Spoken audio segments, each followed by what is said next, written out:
Desiree Duell, and I'm here with Sandra Hi, I'm Sandra Branch, and and we are Nourish Nourish Flint. Flint. So, this afternoon we're going to talk about the summer and things that are happening around town. And especially, we're going to start with talking about where we are, which is Downtown Flint, right on the corner of Kersley and Saginaw Street, where the lovely bricks used to be. Yeah, and we want to thank our producer, Out of the Mud Incorporated, George Grundy, and James Mayfield. thank you for allowing us to use your platform to talk to people about what's going on in Flint and how to nourish our community. So, how's it? It was pretty hard. We're a little bit late today because it was hard to find parking. What's going on downtown?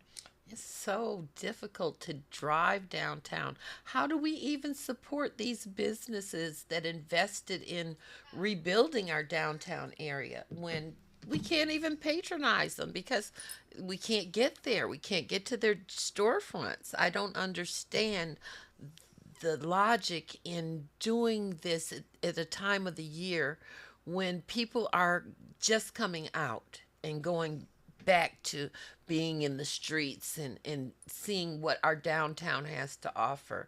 It's just counterproductive to cut off parking and not be able to drive down the main street in your town and support the businesses. Construction has been going on since January, and we haven't been able to have access to a lot of businesses. I know that it's hurt a lot of businesses downtown, and I haven't been downtown most of the year because it's Wait a just minute. We didn't get to go downtown last year either because they planned the same thing. And right. that's the first time they did the bricks. They're redoing the bricks again at the same time of year. Doesn't Right. make sense. They didn't learn from last year. So 2 years in a row. Yeah, it has caused a lot of upset, and especially among, I know, small businesses. And it's really hard because, in urban planning, downtown is supposed to be the center of a community. But Yes, your community hub. yeah, and it's really interesting, today, seeing that, the few people that are downtown, it seems, like there's a crowd, and those people are skateboarders. And They I are find young that really kids interesting. skateboarding, and they just put down the new sidewalks. I was telling them as I came up, I said, they did this just for you because we can't access downtown. Yeah. And I think that it's really interesting because skateboarding, historically has been criminalized, and it's really something that is sort of making a comeback in urban areas, and in these spaces, really looking at supporting those that are active, and how can we create spaces that welcome those who have been historically disenfranchised, and also artists. Skateboarding and art is part of a performance. It's actually an urban It performance, is. It goes hand in hand. and it's a different way of viewing public space. And so, It's a more intimate way it of is. engaging with your public amenities and spaces because you're right there. And I asked them why did they come downtown, and they said they weren't even from Flint. They said that they came from surrounding areas because of the amenities here and the smooth sidewalks and the flat lot and the ice rink. They like to skateboard there. They said that they wish that they could skateboard in more areas and see more art. Now we have to think about this. This is Yeah. the youth. They will be the future people coming down here to buy things. So don't we want to establish a relationship with them that's symbiotic and where they don't commit crimes? We don't want to not invite them. We want to be inclusive. So they said they'd like to see more art, and they would skate right by it and enjoy it. And they want to see live art. They want to see our downtown engaged in different things. They like the campus. They like the fact that we're redoing Flint. They say it's not scary. So Right. that's one thing we have to think about. What do we want to see downtown and in our city that makes it a community? So we can embrace the skateboarders, embrace the art, and get some more things going downtown. But we have to have access. Parking should be free downtown, or at least enough free spaces to where we're not expecting a ticket every time we go downtown. And that's the way I feel. Every time I go downtown to support a business, I'm handicapped. It takes me a minute to get to the little meters and everything. I've already got a ticket. They've already taken a picture of my plates, and you can guarantee there's going to be a ticket in the mail. So I have to add that $27 to the tab of whatever I'm doing downtown if I want to buy a potato or... I think that's really interesting because I recently tried to go to City Hall and I tried to pay, and the parking meters are actually out of service. They're out of service there. So I'm really wondering what are we creating? I mean, I can see that it could be a source of revenue, but really, would it be more cost effective and streamlining all of that bureaucracy to have free parking, and then more people would be apt to support the business to come downtown? Yeah. It would take out a lot of I know the DDA has a lot of angry people all the time arguing about parking tickets. And really, I think that we have this relationship with the city where there's a level of distrust. It's very adversarial. And so really, what are we doing, when you want to bring in revenue and investment to a community, what are you doing to make the community feel valued? And I think... And welcomed. We We don't feel welcome downtown. That's right. And that's a bad thing when you're trying to build your downtown. And the What's Up Downtown project always has something going on every weekend, and we can't even get there. To utilize Brush Park, that area is prime. And I think it's really important thinking about, the areas and the ways in which a community and a city generates revenue and activity. It's also, through the neighborhoods and,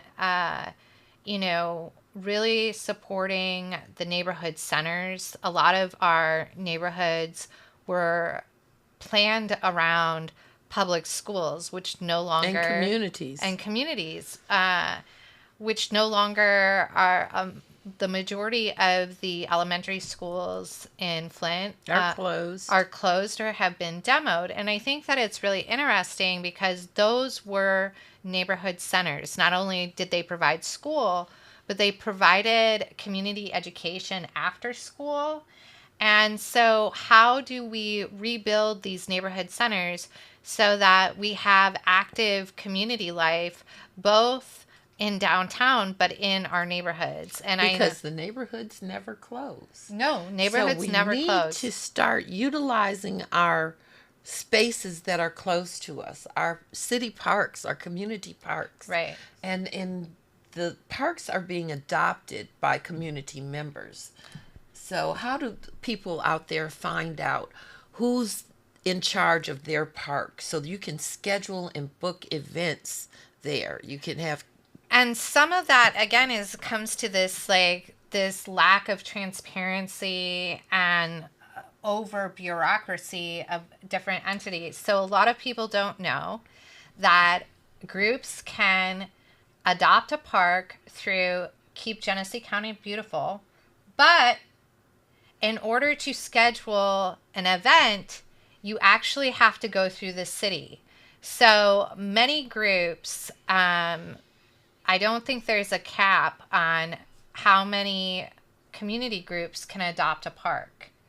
And so that's something, if you go through Keep Genesee County Beautiful, you can adopt a park, and then you are given bags to clean up the park, and possible sometimes Keep Genesee County Beautiful has neighborhood or grant money. Small grants available for you to enhance your park, Right. with flowers, with plantings, with organized events, and just you can ask for pavilions to be built in your community park if you're using the park.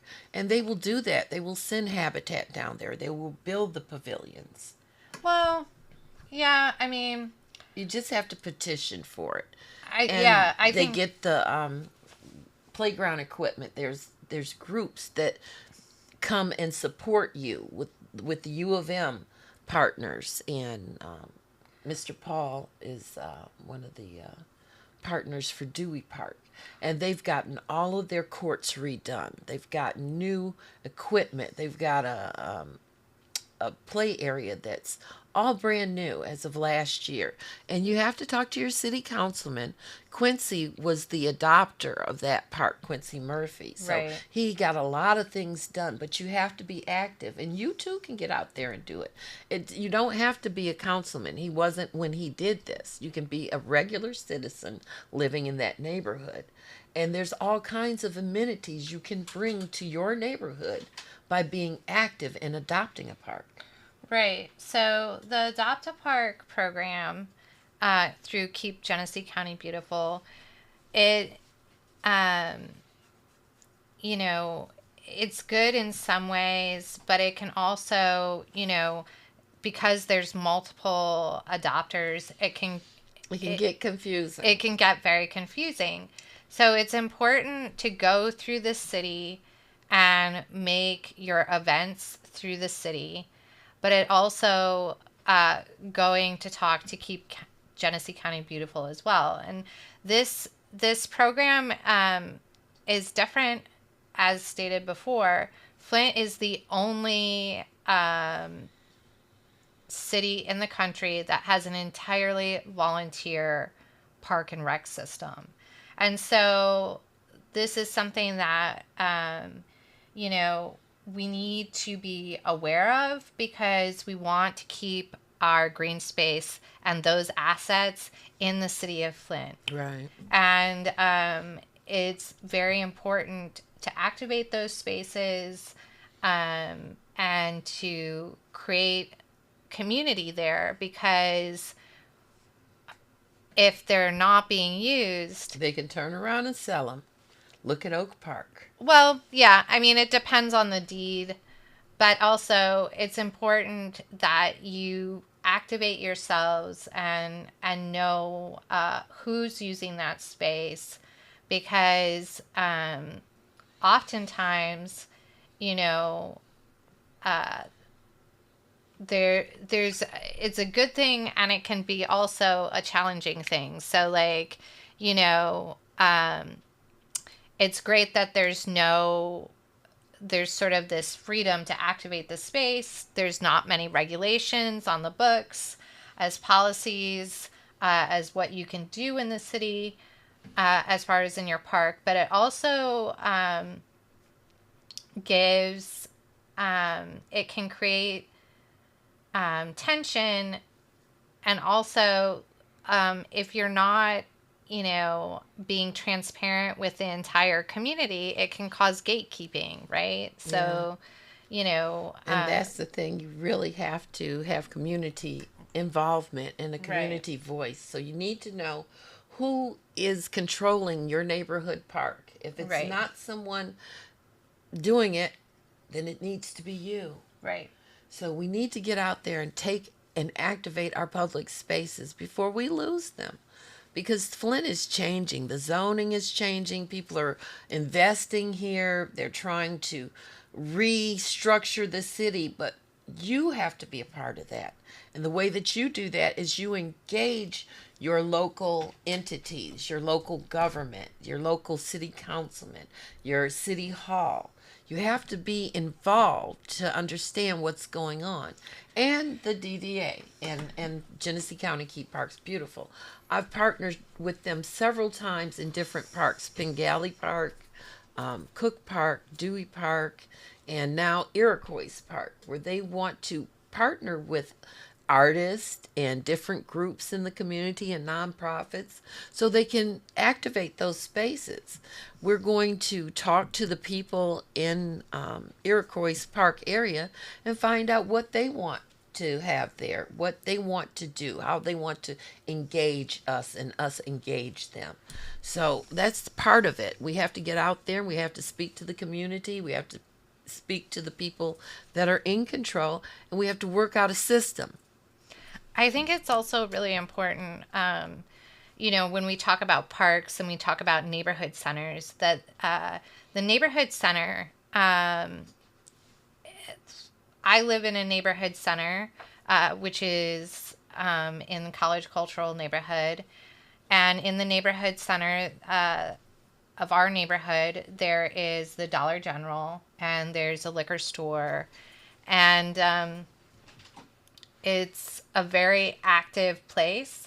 Many of your neighborhoods, there's a neighborhood center. Like the Brennan Center. Right. Over on the south side in Elm Park neighborhood, the old Stewart School. Or there's the Hasselbrink Center, which is very active. That was in Councilman Eric Mays' district. There's always something going on there. And that's how you utilize those buildings. Right. So what I was going to say is that when you have a neighborhood center, that's a center of activity. And so for my neighborhood center, being a retail space and a liquor store,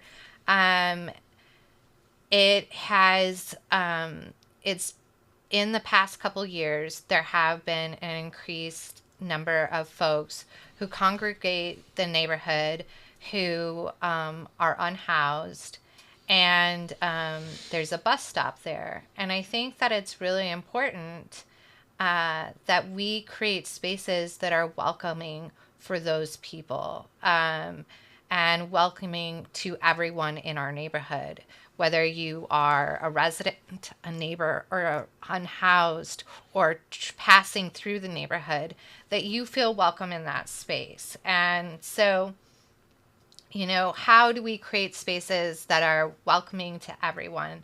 And I think that that's really important. And especially parks are a place where people who are unhoused also go because there's nowhere to sleep. And so how do we create spaces that aren't anti-homeless, but also create safety and support for everyone? And I think that it's really important as downtown is being developed, that we're not just focusing on downtown, which is completely inaccessible at the moment, that we're also building spaces of commerce and community within our neighborhoods. And I think that it's important because historically looking at urban areas that gentrify solely downtown, you will have an increase of unhoused people and an increase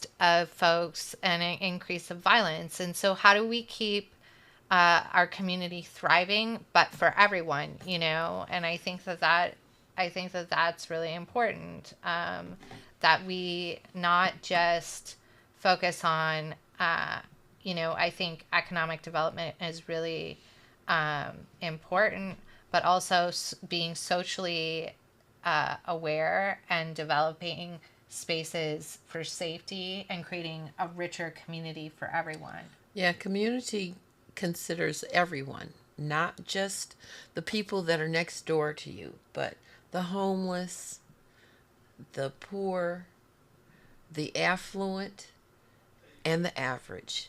Right. So we have to make it inclusive.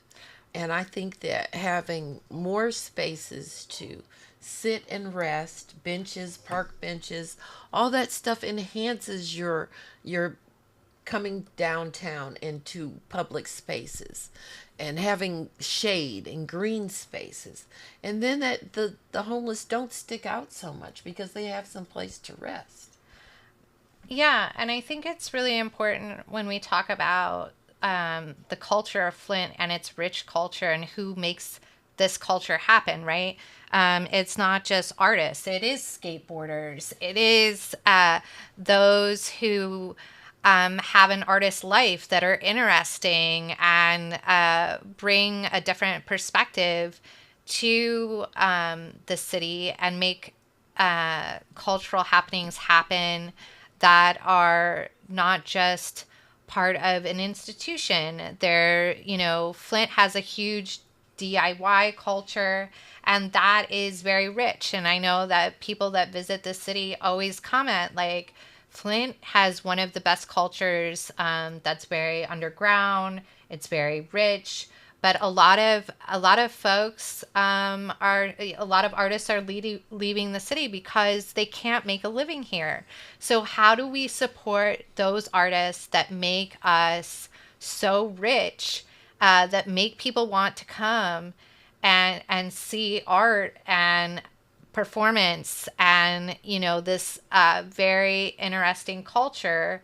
How do we support them so that they can make a living in Flint? And I think that it's really important that we talk about a livable wage for artists because we need housing. A lot of Flint artists are unhoused or looking for housing. And there a lot of Flint artists need to get paid. So how do we create a living wage for artists so that they can make the work that they can make? We actually have to provide a space for that, create a space for that. Right. Remember when we were talking about redeveloping the Old Farmers Market as a artist mall, an artist center, and artist nourishment, where we could get lessons and have studios and have space to sell, retail, and merchandise our wares. And we don't have that space. We don't have a maker's mall. We don't have a place where our artists can thrive and show their wares. And we need that. Just like a farmer's market, you need an artist market. Yeah, I recently was at the queer meetup on Friday, organized by Mason Gallo, and it was a really great experience. It had a great vibe. There was a lot of young people out. There were families, and the market. Creating markets and spaces for artists to sell directly to the public, I think is really important. It is. And I think it's important that we do these things in our neighborhood and sell directly to each other. Yeah. But also, like, as someone who has been practicing art for, decades, there is a learning curve on how do I do this? I didn't, for weeks, because I had signed up, it was my first market, and there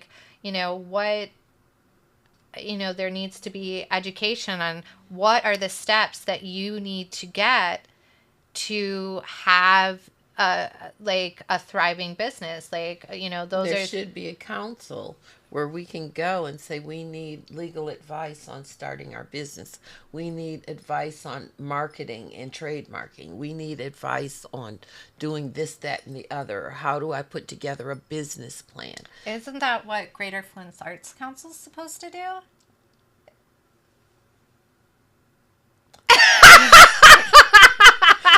And we're going to move on. I mean, I think that this is really important to say because I love a lot of what Greater Flint Arts Council does. It is a jewel in the community. However, we need more. Right. I mean, I think that, it's really important for the council, Greater Flint Arts Council, to listen to actual artists saying, this is what I need, and they need to provide this educational support. And I think that, there has been, I will say, Suzanne Lossing is just... I love Suzanne. Suzanne Lossing is just reached out. She was an incredible outreach. Asset. She was an outreach person where Right. she would let you know, because we're sitting in our little cocoons creating, Right. and we needed that stimulus to say, hey, grants are available right now and this, that, and the other, or we're putting on this seminar and you can learn to write your own grant. Right. But like you said, they used to do that, but they don't do those things. And I will give Suzanne so much credit for really trying to make grants accessible. But as we know, grants can't be everything.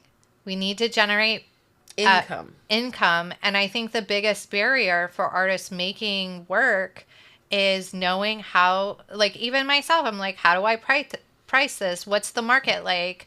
What tools do I need to sell my work? And it's also important to have some place to sell it, right, where you're not in competition, but we're both in commerce, right? Because the more people that come to that mall to see, or the Makers Mall to see different types of art, the more sales you're going to get, because there's diversity in the crowd, and they might not have ever seen your stuff. They came to see someone else's stuff. That's why those places are important to have. They're nourishment, and artists can coalesce and get ideas and share ideas. And it's important to make those spaces accessible. So I know, there are spaces at the farmers market, but a lot of people who are starting out can't afford that. That's right. We need an artist market. Right. You don't need to go buy your greens and your artwork at the same place. Right. I think that, making it accessible to especially people that are just starting out.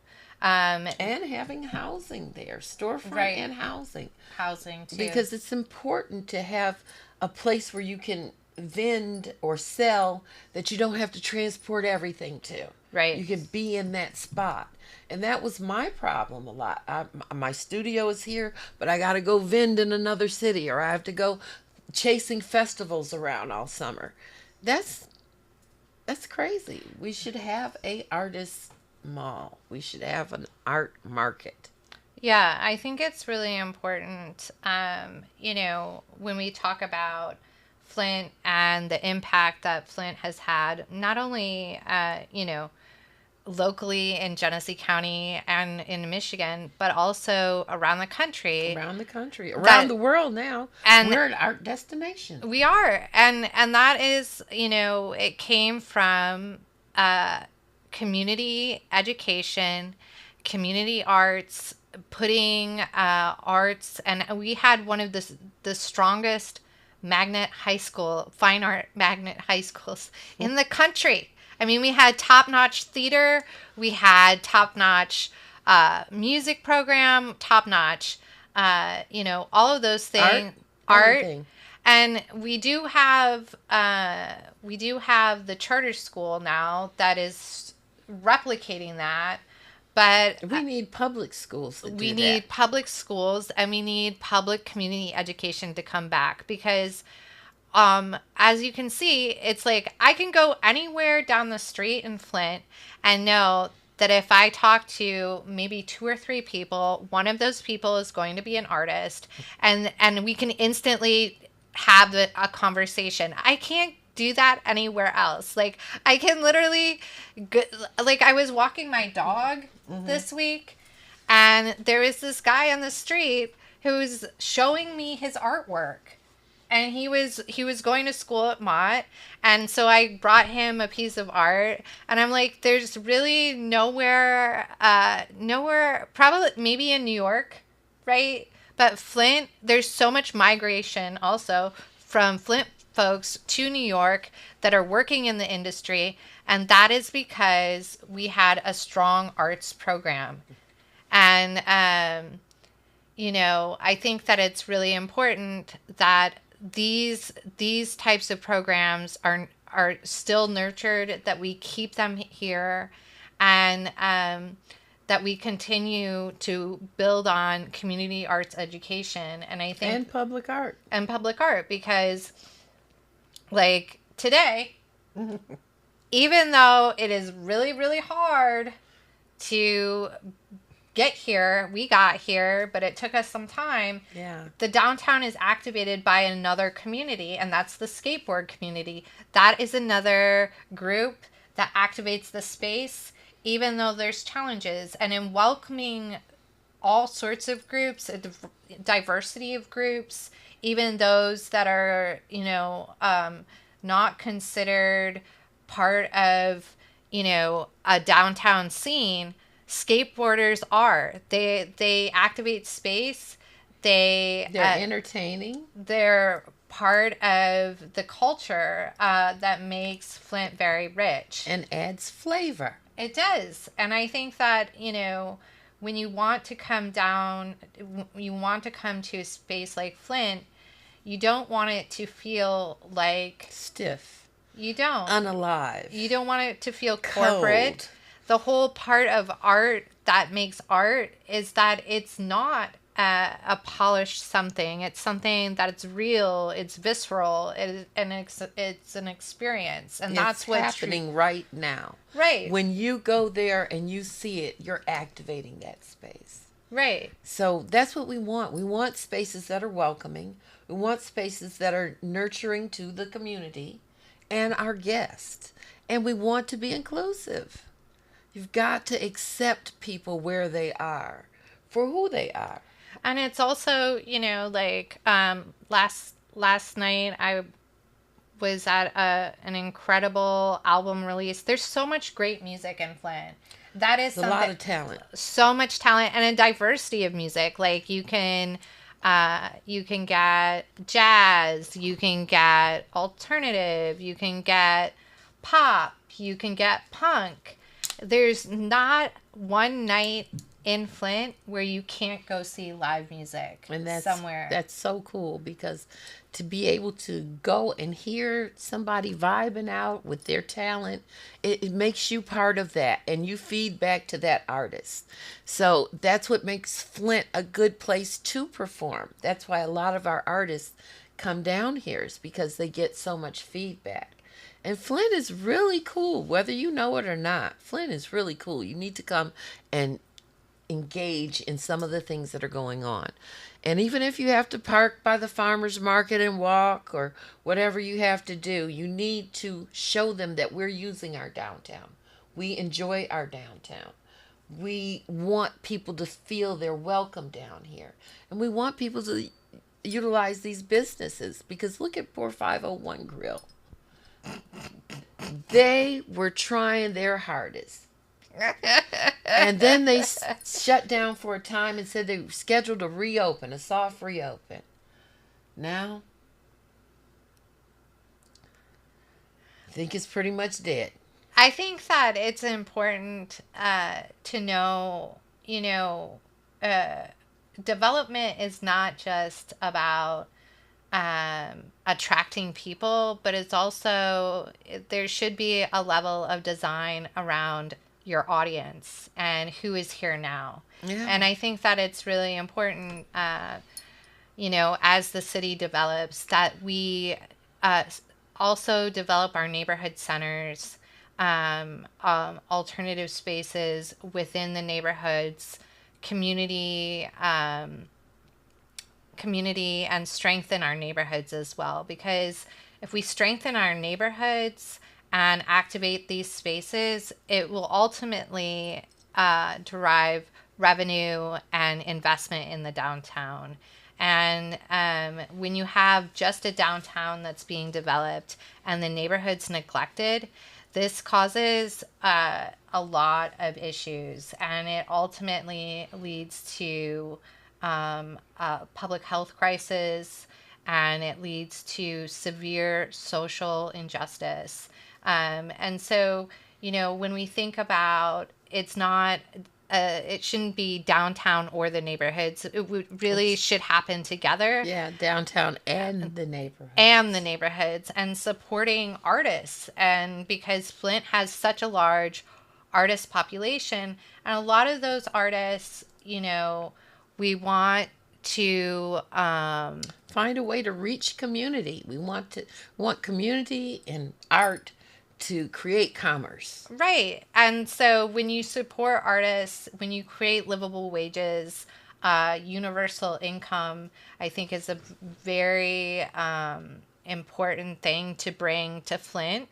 That if someone had a universal basic income, they could make art. And then that would give them the cushion. And that was shown during the pandemic with stipends given to families, that it really gave this this cushion for a lot of people to be able to explore and generate work and be part and do things that they really love. Because there's this huge push in Flint for entrepreneurship, but entrepreneurship you need capital for. And if you don't have inherited wealth, which 99% of Flint doesn't, you don't you might not be able to survive on credit cards. That's how a lot of entrepreneurs,